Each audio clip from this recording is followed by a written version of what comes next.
I'd like to start today's workshop with 3 stories.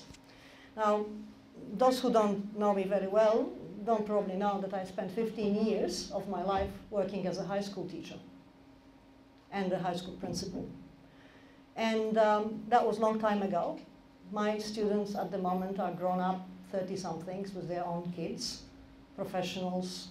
And because I taught in a country that is not the happiest place on earth, many of my students are either outside of the country or in the country struggling with their lives and trying to build something useful.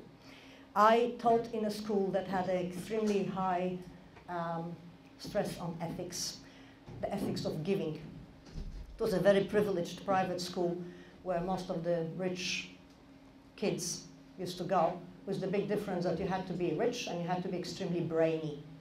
The school was based on merit.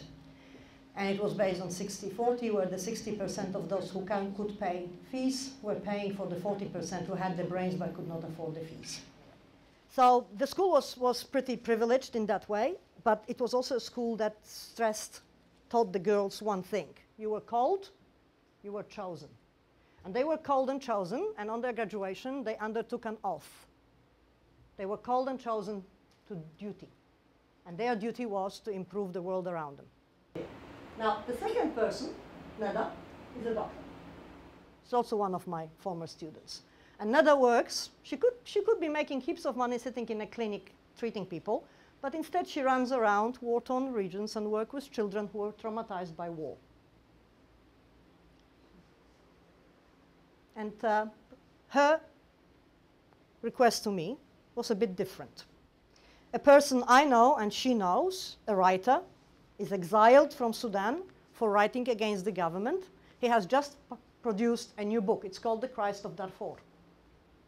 It is about what's happening. It's a novel, but it is a novel about what's happening in Darfur. Human rights abuses, war, blah, blah. Now, the book is banned. Cannot enter any Arabic-speaking country. We are trying to get it translated. When Neda wrote to me, she said, I know you're extremely busy.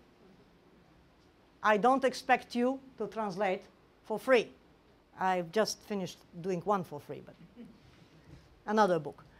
But could you please be on, we have a number of translators working on this. Could you please be the point, the final local point, who would sort of unify the style? We are trying to get him to be heard by the English-speaking world.